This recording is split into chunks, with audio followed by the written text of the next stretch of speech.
Paz do Senhor, igreja. Graças a Deus estamos aqui mais uma noite para louvar e engrandecer o nome do Senhor, juntamente com os irmãos. Pode se assentar, meus irmãos. Fico feliz em poder estar aqui junto e conhecer esse povo de Deus. Trago a saudação do meu pastor Paulo César, Salmo 133. Ó, quão bom e quão suave que os irmãos vivam em comunhão. É como o óleo que desce pela barba de Arão, como o orvalho do Monte Hermon, que desce pelo monte do Sião, pois ali é onde o Senhor ordena a sua bênção e vida eterna. Deus abençoe a amada igreja. Quero agradecer também ao pastor Márcio pela confiança. Muito obrigado, pastor, por ter confiado aqui essa tribuna a nós nessa noite. E dizer, irmãos, que o culto da família é um culto diferente.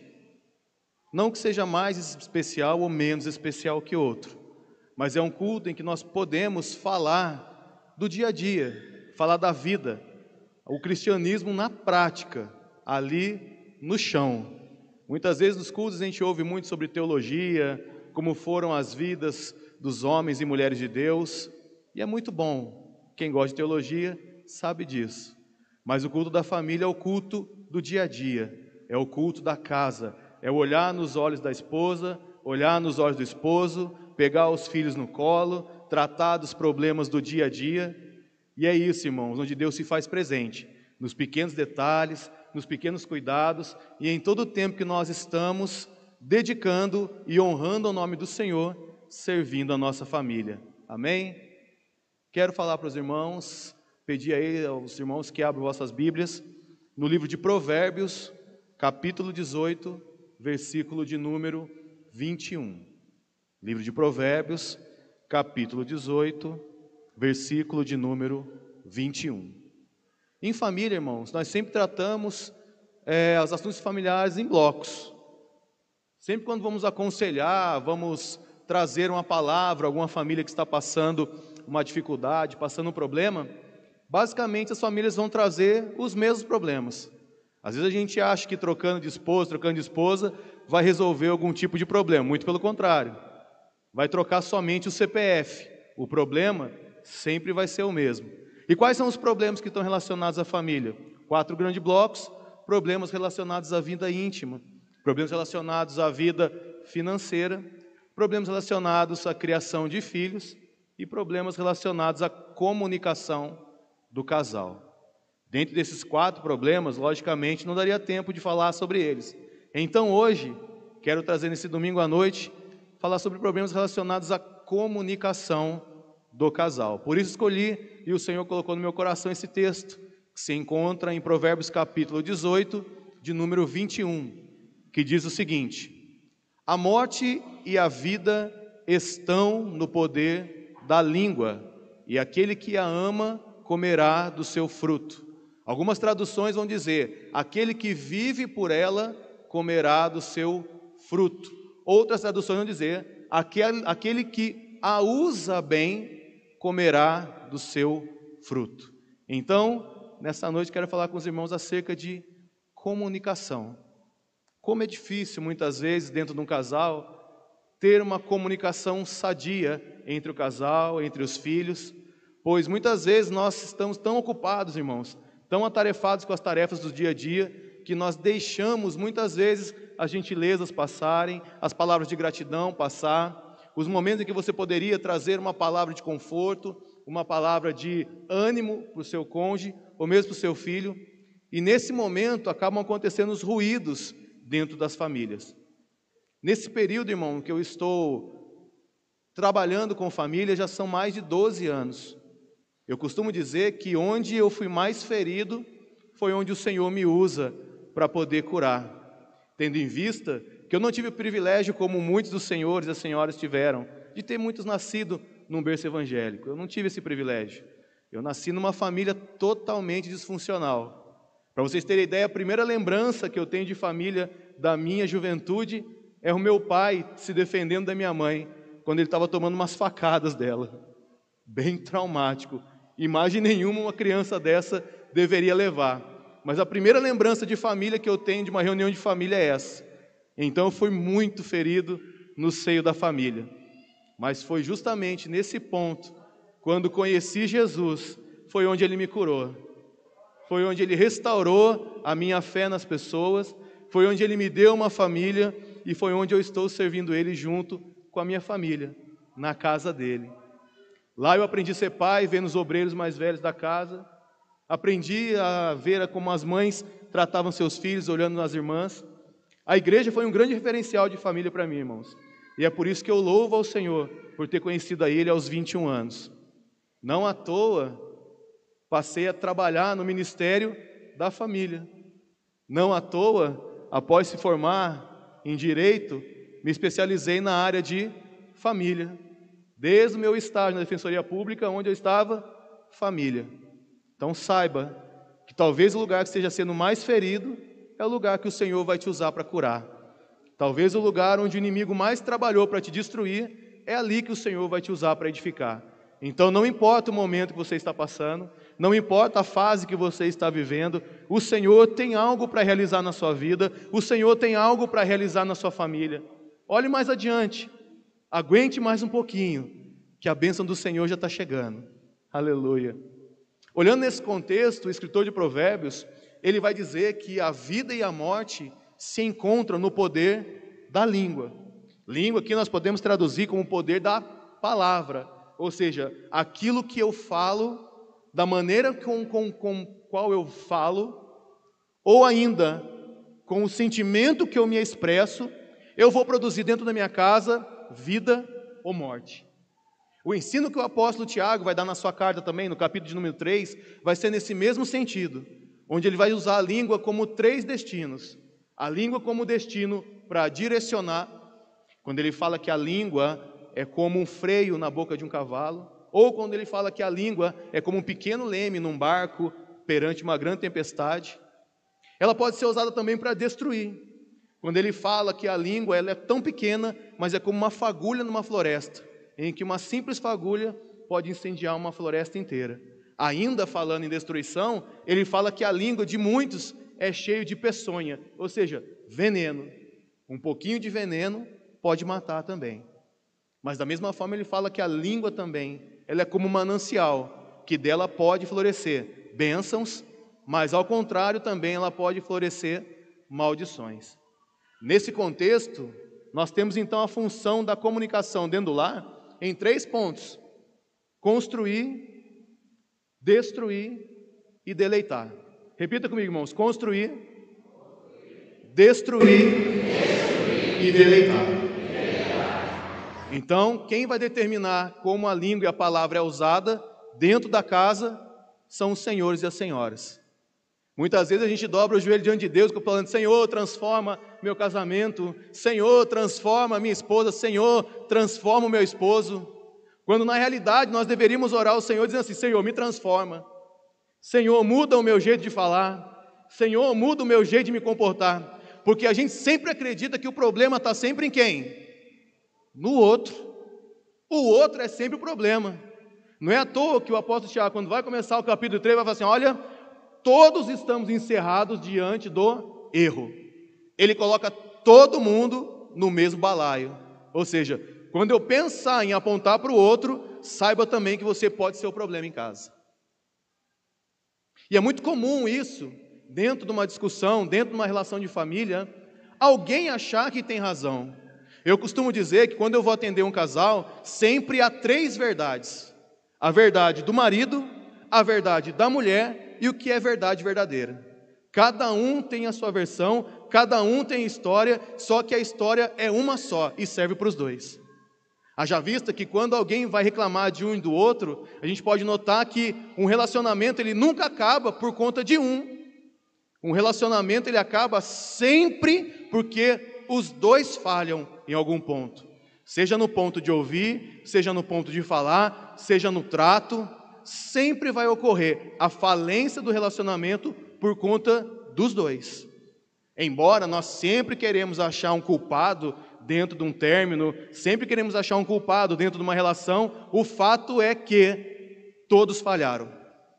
O esposo falhou, a esposa falhou e a família então falha junto. Posteriormente eu vou compartilhar com o senhor, pastor, um e-book que eu escrevi de 13 sinais quando a família está falindo. E é interessante que a maioria desses sinais, todos validados pelas estatísticas, validados aí pela neurociência, estão relacionados, a maioria deles, à comunicação. Como nós nos comunicamos no nosso lar. Tendo em vista que o homem fala uma linguagem e a mulher fala outra linguagem completamente diferente. Quer ver uma linguagem, por exemplo, dentro do lar? O homem, quando ele passa o dia todo no trabalho, quando ele chega em casa, a casa para ele é um momento de descanso, é um momento de repouso. Ele chega em casa, ele senta no sofá, parece que o sofá abraça ele. E aquele abraço do sofá diante da televisão, o homem desliga e fica no conforto dele. Então, a casa para ele, depois de um dia de trabalho, é um lugar de descanso, um lugar de conforto. Para a mulher, muitas vezes a casa não é um lugar de descanso e de conforto, porque muitas vezes ela passa o dia todo trabalhando em casa, cuidando dos filhos em casa, fazendo os afazeres domésticos. Então, o último lugar que ela quer descansar é em casa. A linguagem de mulher para descanso é sair. Aí acontecem os primeiros conflitos. O homem, quando ele está de folga no fim de semana, ele quer ficar em casa.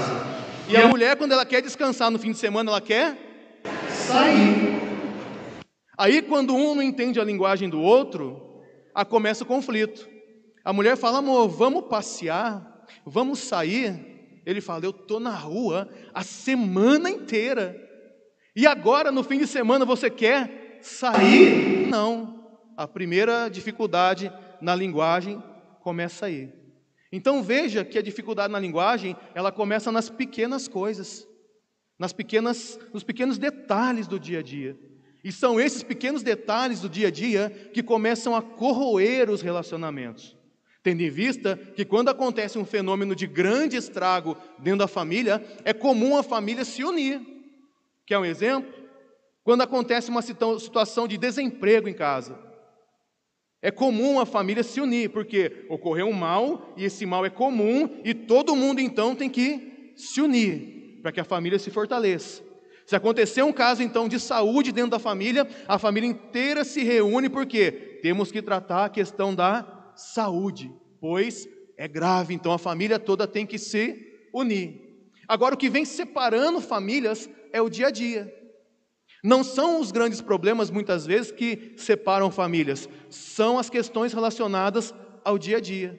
Conflitos com relação à criação de filhos, conflitos com relação à vida financeira, conflitos com relação à vida íntima do casal e conflitos com relação à comunicação no lar. Veja bem, irmãos, o inimigo, muitas vezes, quando ele entra na família, ele não entra mostrando a face dele. E tendo em vista que o inimigo de nossas almas, ele é o principal inimigo da família, nós não podemos descartar a ação dele dentro do lar. Tendo em vista que ele sempre tentou destruir as famílias. Basta nós lermos a Bíblia de Gênesis até Apocalipse, o alvo principal do inimigo é destruir a família. Destruindo a família, em consequência, ele vai abalar as estruturas do ser humano, vai abalar a sociedade e principalmente a igreja, pois a igreja é composta de famílias. Então o inimigo ele vai começar a agir de forma sorrateira dentro do lar. Veja, a Bíblia nos dá caminhos preciosos para resolvermos todos os problemas relacionados ao relacionamento. E o principal deles está em Efésios capítulo 5. Qual que é o conselho de Efésios capítulo 5 para os casais? Primeiro, homem, ame a sua esposa como Cristo amou a igreja.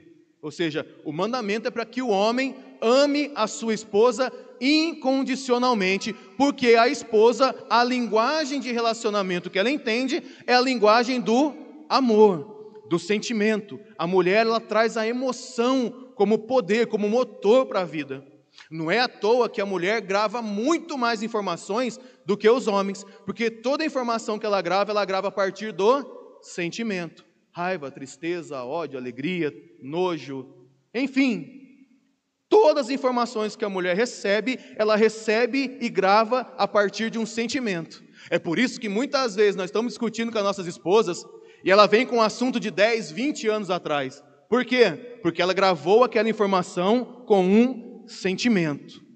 O homem, ele já não tem essa facilidade de gravar com sentimento. Por isso a linguagem do homem não é emocional.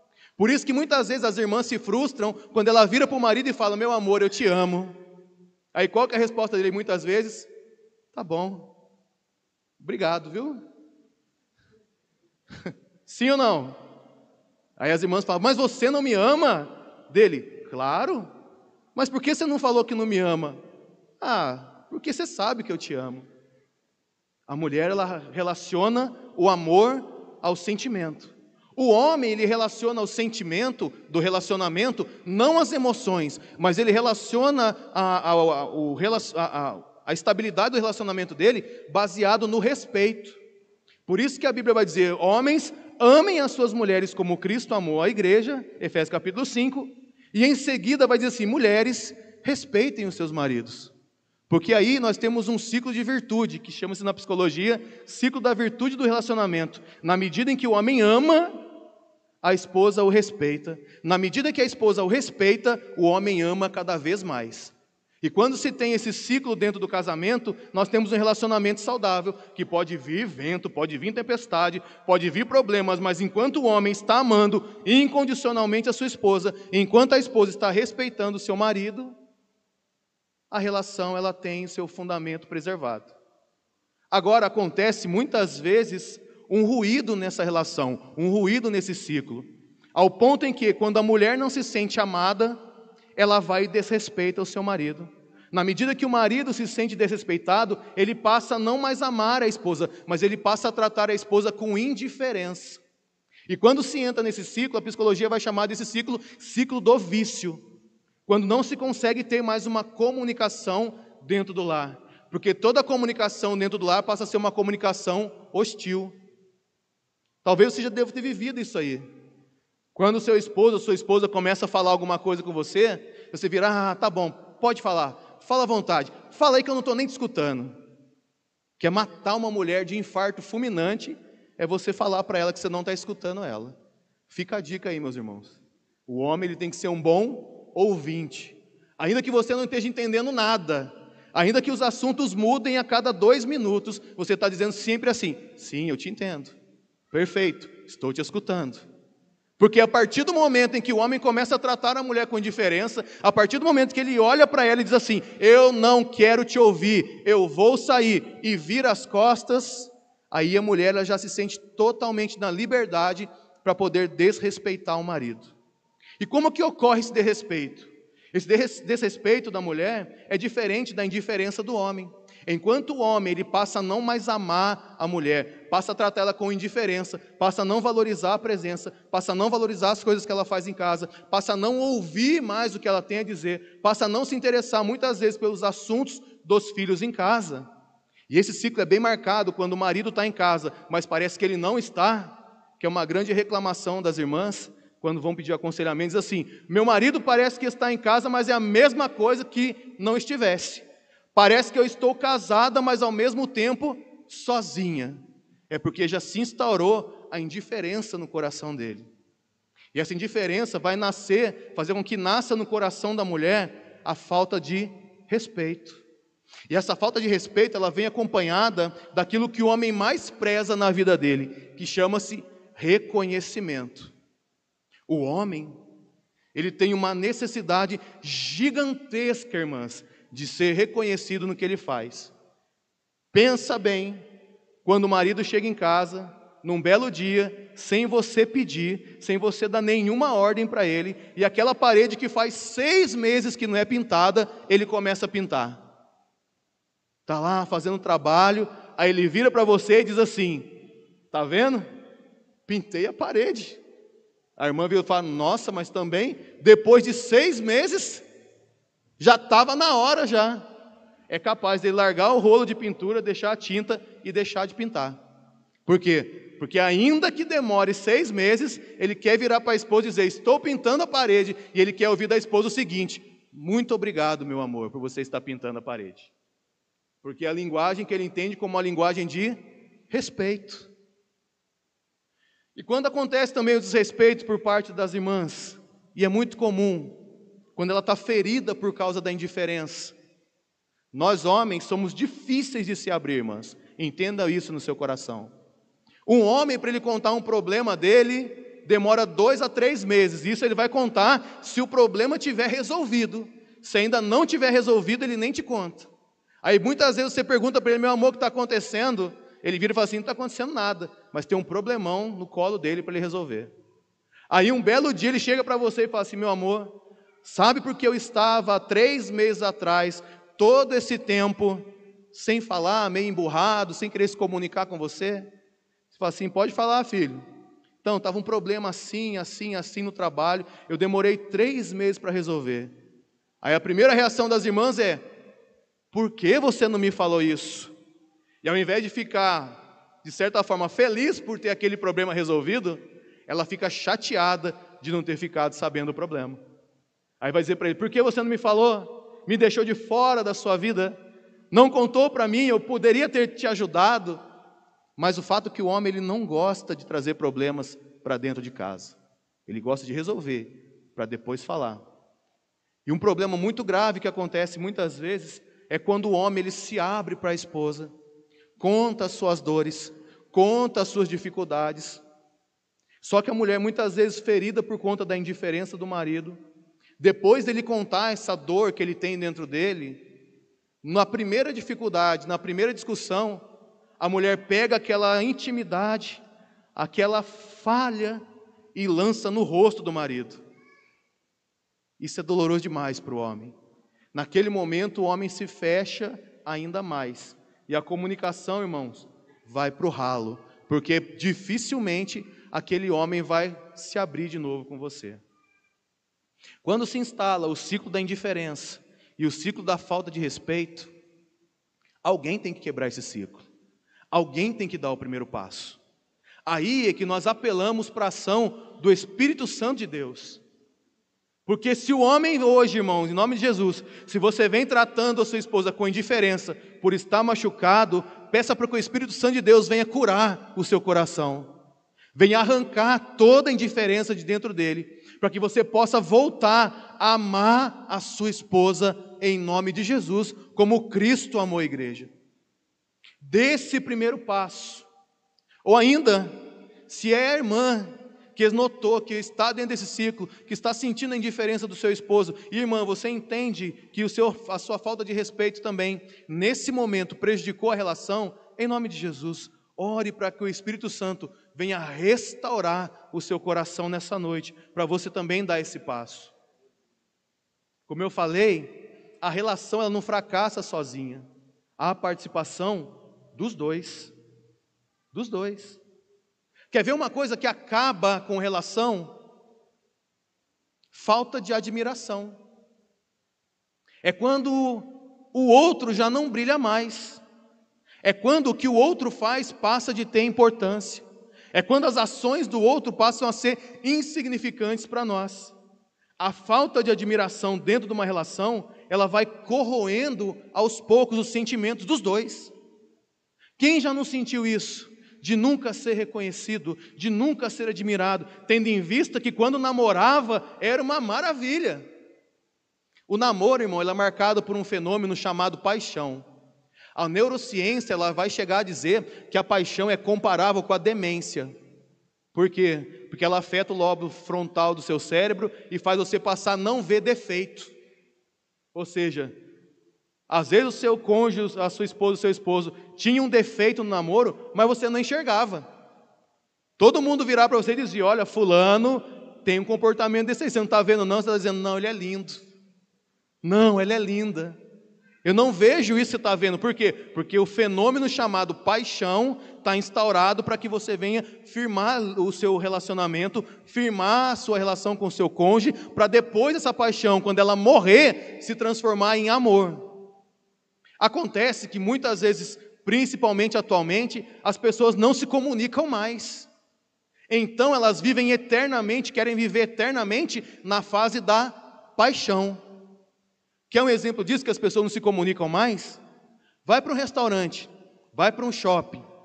Quando você chega na praça de alimentação, muitas vezes está um casal sentado lá, cada um no seu mundo, cada um no seu celular. Um nem olha para a cara do outro. Quando a comida chega, eles comem olhando para o celular. Acaba todo tipo de comunicação entre o casal. Eles vivem somente do momento da relação. Quando estão se beijando, quando estão se abraçando, quando estão no seu momento de intimidade, aí eles têm contato. Fora desse contato, eles não têm nenhum tipo de relação, porque a relação deles é totalmente superficial. A relação deles é totalmente voltada a somente momentos de prazer.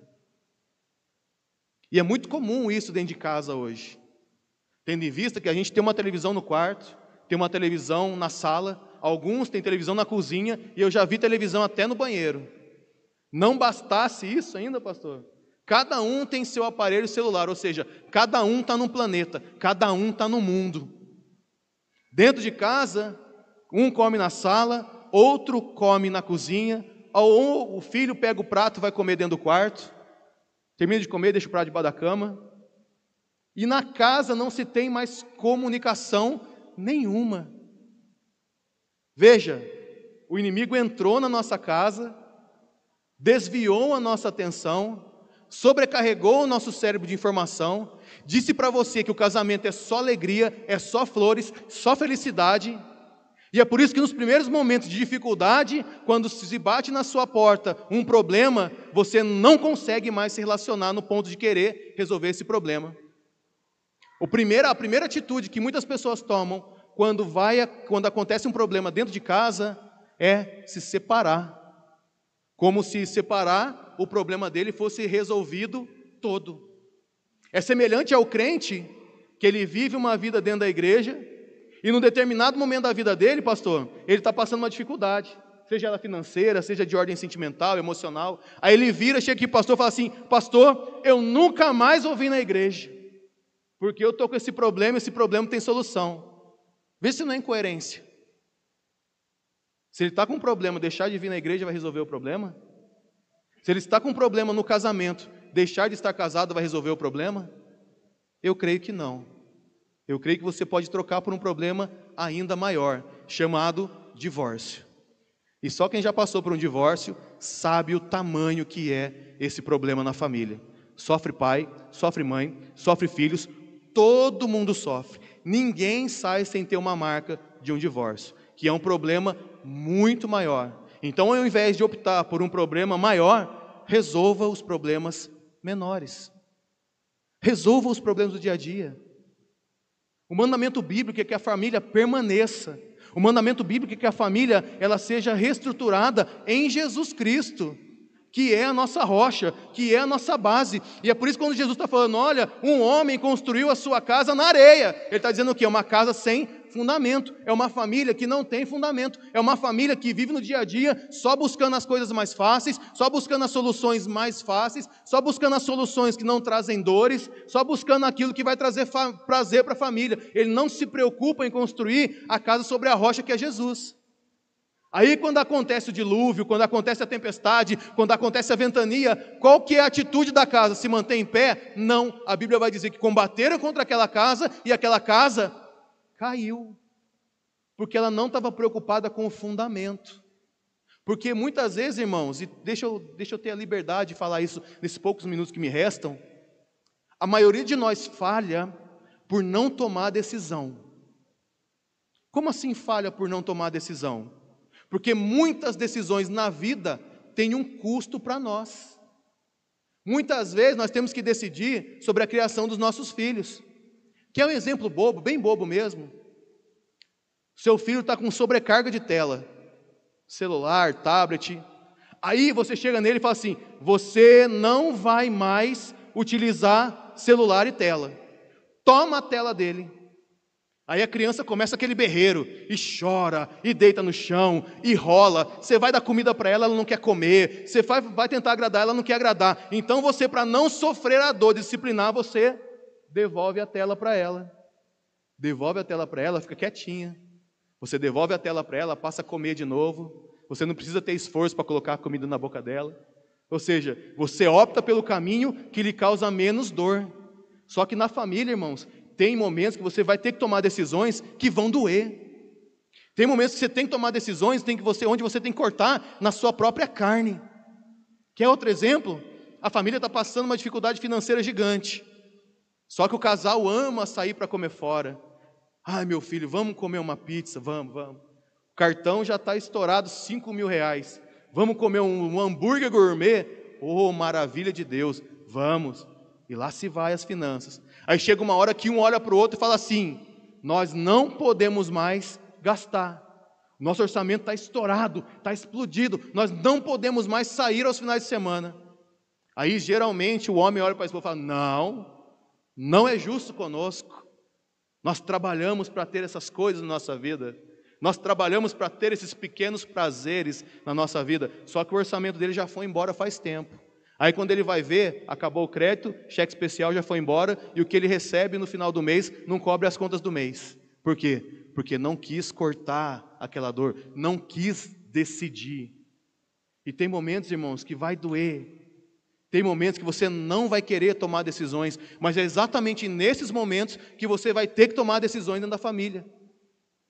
Que é um momento que é crucial na família, em que muitos de nós evitamos esses momentos, é quando o casal está passando por um problema de intimidade.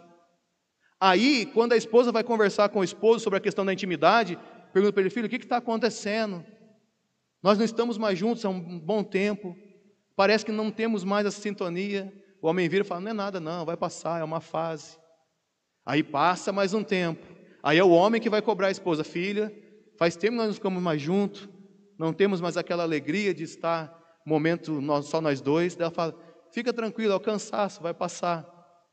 Quando muitas vezes você tem que decidir falar a sua dor, falar o que está lhe doendo, ainda que muitas vezes vá machucar o seu cônjuge, mas muitas vezes esse ferimento é para cura, nós não falamos.